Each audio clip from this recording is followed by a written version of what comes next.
I want you to stop whatever you're doing right now and listen to me carefully, because what I'm about to tell you changed the entire way I see my life.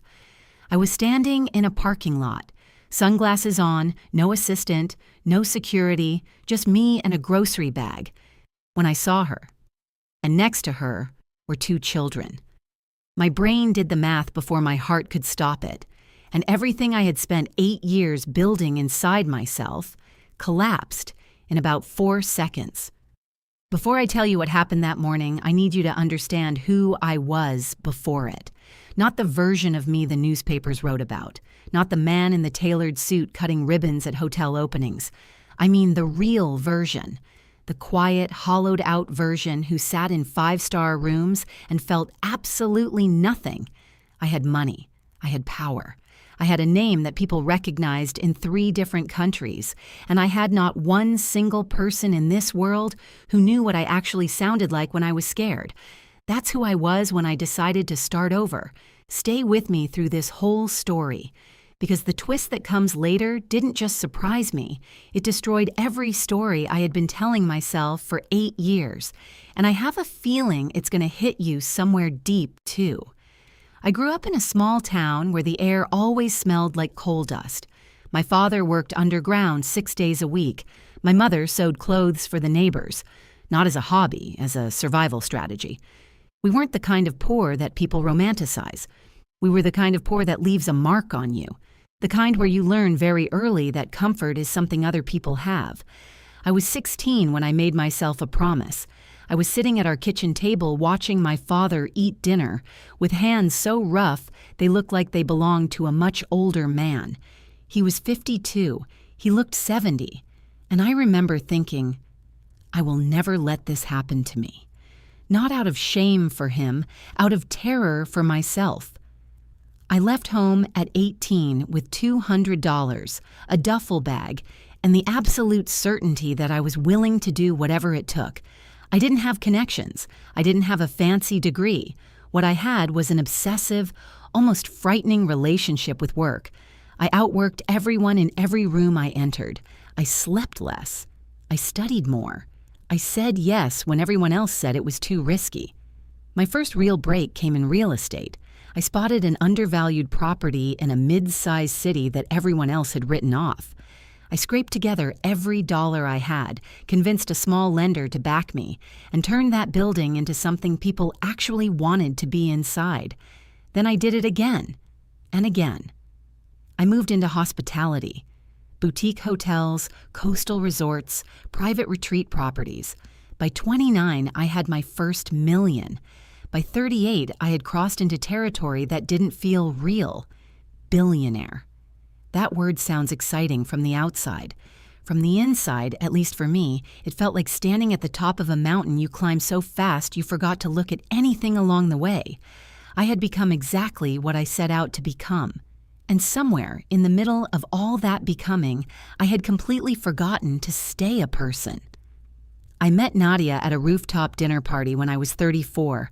I wasn't particularly famous yet, well known in business circles, but not the kind of name strangers recognized. She was an architect. She designed residential spaces. Homes, she always insisted on calling them, not houses. She said a house is just walls and a roof. A home is something you feel. She laughed at something I said before I even finished saying it. Not a polite laugh, a real one, the kind that catches a person off guard, including the person laughing. And I remember thinking, when was the last time I made someone laugh like that? We talked for 4 hours that night, about everything, about nothing. She told me her theory that people reveal their real character in how they treat strangers in service jobs. I told her about my father's hands. She didn't say she was sorry. She just nodded slowly and said, "That makes sense. All of it makes sense now." Like she had already been trying to figure me out, and I had just handed her the last piece. The first 3 years with Nadia were the best years of my life. And I mean that without a single drop of exaggeration. She was the only person who called me by my first name without wanting something attached to it. Everyone else wanted access, or deals, or proximity to what I represented. She just wanted me, the actual me, which was both the most beautiful thing I had ever experienced, and, if I'm honest, the thing that scared me most. Because I didn't fully trust that version of myself, the soft one, the one who stayed up late talking instead of answering emails. I had spent so long building the hard version that I didn't know what to do when someone preferred the other one. The cracks didn't appear all at once. That's the thing about the way you ruin something good. It's never one dramatic moment. It's 100 small betrayals. It's canceling dinner because a deal ran late. It's checking your phone during a conversation and watching her eyes go a little flat. It's missing her father's funeral, because I had a land acquisition meeting in another country that I told myself could not be rescheduled. I told myself that. I chose to believe it. She cried that night on the phone. I apologized. I sent flowers. I promised it would never happen again. And then, 6 months later, I did something just like it. Different occasion, same message. The work matters more. The last night she was in my life, she didn't scream. I think part of me had been bracing for a fight, maybe even hoping for one, because a fight would have felt like she still cared enough to be angry. Instead, she packed quietly while I was in the next room on a call. When I came out, her bags were by the door, and on the kitchen counter there was a folded note. I can still see her handwriting. It said, "I hope you find what you're actually looking for." I stood there for a long time, and then my phone rang, and I answered it. I didn't chase her. That is the sentence I have had to live with ever since. I did not chase her. I told myself she would come back. I told myself she was being emotional. I told myself I would call her in a few days when things settled down. I told myself so many comfortable lies that by the time I stopped telling them, she had already moved to another city and built a completely different life. I threw myself back into work with the kind of intensity that only broken people are capable of. I built 2 more hotels. I expanded into 3 new countries. I gave speeches at conferences about vision and discipline and the mindset of success. And alone, in a boardroom at 2 a.m, about a year after she left, I sat down in a chair and cried. Just once. And then I stood up and never let myself do it again. That was the mistake right there. Not the crying, the stopping. I was 43 when my doctor sat across from me in that clean, quiet office and told me that my stress levels were not just high. They were damaging. He used words like inflammation and cortisol and long-term risk. I sat there nodding like he was talking about someone else. He asked if there was someone at home, a partner, a family member, anyone. I told him no. He wrote something down. I don't know what it was. I didn't ask. I drove home alone to a house that had 8 bedrooms and not a single photograph on the walls. I stood in the kitchen and looked around at all that expensive, empty space, and I thought, what exactly was all of this for? That question changed things for me. Not immediately, not dramatically. Slowly, the way real change always works. Over the next year, I made some of the decisions that confused people around me the most. I sold off 40% of my holdings. I stepped back from active operations. I found a quiet coastal town, small, unbothered, the kind of place where no one particularly cared who I was, and I moved there. I bought a modest house, which felt almost rebellious after years of acquiring grand properties. I bought a small boat. I started cooking my own food, badly at first, and then with genuine enjoyment. I walked on the beach every morning. I called my mother more. I read books that had nothing to do with business. And slowly, so slowly, I almost didn't notice it, something began to return to me. Peace is the only word I have for it. A quiet settling, like water finally going still after years of being stirred. I started journaling. I know how that sounds, but there's something about writing to yourself honestly, with no audience, no image to protect, that opens up parts of you that you've kept locked for a very long time. I wrote about my father. I wrote about what I was actually afraid of. I wrote about Nadia, not obsessively, not in a way that was stuck in the past, but in a way that was finally honest. I wrote that I had loved her and treated her like she was optional, and that the reason I had done that was because loving someone fully had always felt, to me, like handing them a weapon. By the time I had been in that coastal town for about a year, I was starting to feel like a human being again. Not a brand, not a portfolio, not a name in a business column, a person. And I had begun, carefully, quietly, to believe that maybe the second half of my life could look completely different from the first. I was almost healed. I really thought I was. It was an ordinary Tuesday morning in October.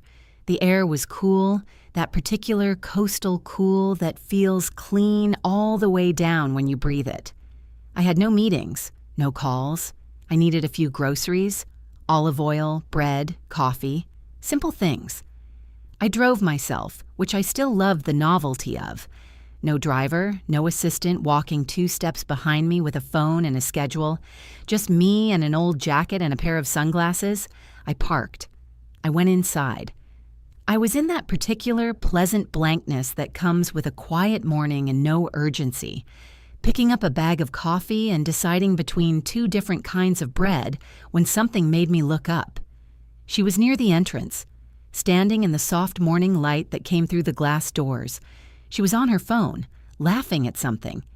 That same laugh, I recognized it from across a grocery store after 8 years, like you recognize a song you loved when you were young. She looked older, but that's not quite the right word. She looked settled, rooted, like a woman who had figured out exactly who she was and had stopped apologizing for it. She was more beautiful than I remembered, not in a dressed-up way, in the most disarming way possible, the natural, effortless, at-home-in-herself way. And then I saw them, 2 children standing beside her, a boy and a girl. The boy looked about 7. Serious face, her eyes exactly, watching the world with that quiet intensity she always had. The girl was maybe 5, and she had just said something that made Nadia laugh again, and I could tell by the way the little girl's whole face lit up in response that making her mother laugh was her favorite thing in the world. My brain moved before my heart did. It started calculating. We had ended 8 years ago. The boy looked 7. The girl looked 5, and before I could stop it, my mind went to the darkest version of that equation, to the possibility that these children were somehow connected to a part of our story I hadn't known about. And I want to be honest about this because I'm not proud of it. For about 60 seconds, standing in a grocery store holding a bag of coffee, I was completely irrational. My chest felt like something was physically pressing on it. My hands went cold. Every carefully constructed piece of the new, healed, peaceful version of myself just fell apart on the floor of that store. Then she looked up. Our eyes met. There was a pause, the kind that holds years in it. She didn't look away immediately, which surprised me. She just looked at me for a moment with an expression I couldn't fully read. Not cold, not warm. Something more complicated than either. The look of someone seeing a chapter of their life they've already finished reading. Then she gave me a small, polite smile, the kind you give someone at a distance. And she turned back to her children. I left without buying anything. I got in the car and I sat there for 40 minutes. I didn't move. I didn't call anyone. I just sat there while everything I had been quietly rebuilding inside myself cracked straight down the middle. The days after that morning were some of the strangest I've ever lived through. I wasn't jealous, or at least that's not the right word for what I felt. It was deeper and more shapeless than jealousy. It was grief, but not the kind you feel when something is taken from you. It was the kind you feel when you finally let yourself fully understand what you threw away. I couldn't stop thinking about her face, not in an obsessive, desperate way. More like when you've been avoiding a mirror for years and then you accidentally catch your own reflection and can't look away. Something true was in that moment, and I wasn't ready for it, even though I should have been. I sat down the night after I saw her and I wrote in my journal, 11 pages. I didn't plan to write 11 pages. I just kept going because I kept finding new layers underneath each thing I wrote, and somewhere around page 7, something shifted. I realized that this wasn't actually about Nadia, not at the core of it. What I was grieving wasn't her specifically. It was the version of myself I had been when I was with her. The version who laughed until late at night. The version who once drove 3 hours because she mentioned she missed a particular type of pastry from a bakery in another town. The version who was capable of being soft. That version of me had existed, and I had abandoned him just as thoroughly as I had abandoned her. About a week later, I ran into someone at the small cafe near my house, an old mutual friend of ours, someone who had been at that rooftop party where I first met Nadia, who had also eventually ended up settling in this part of the world. We hadn't spoken in years. We got coffee. I didn't ask directly, but I didn't have to. He knew I had seen her. Small towns have a particular way of circulating information without anyone meaning to spread it.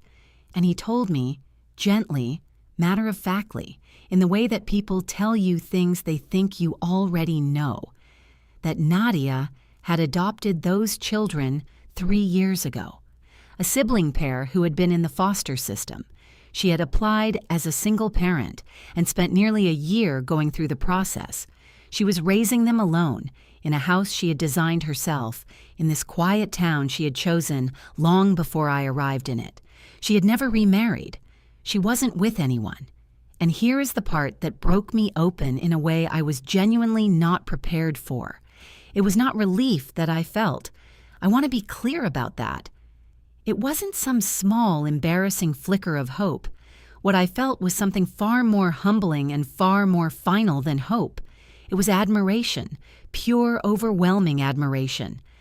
While I had been spending 8 years accumulating things, properties, portfolios, accolades, a reputation, she had spent those same 8 years growing into something I had never managed to become.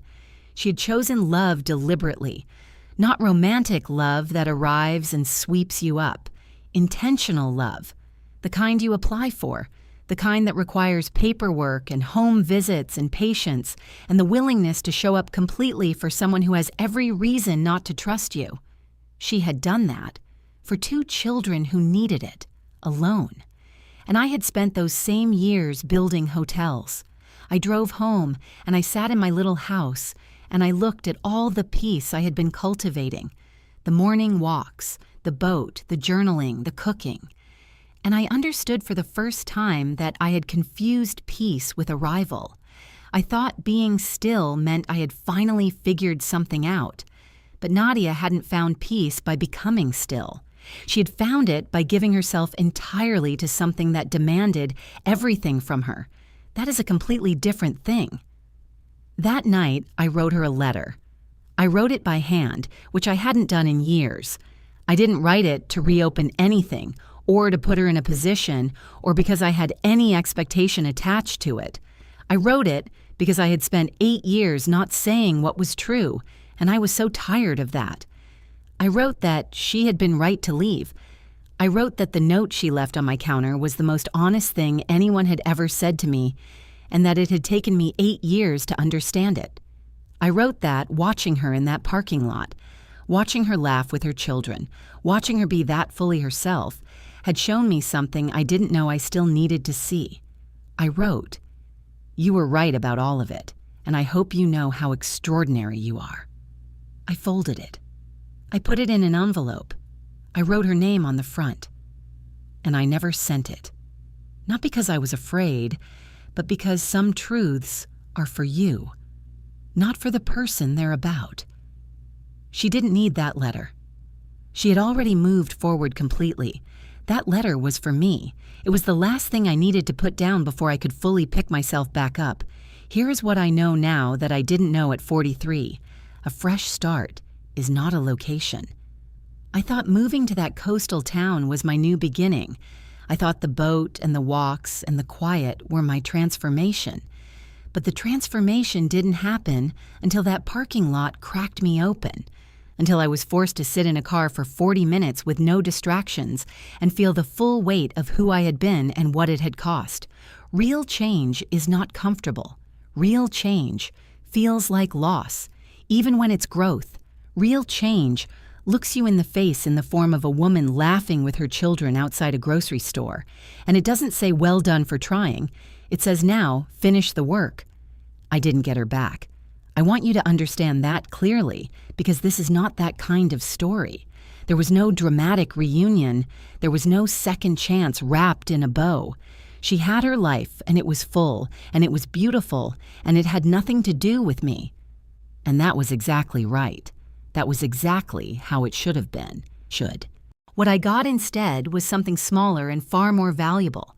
I got honest with myself for the first time.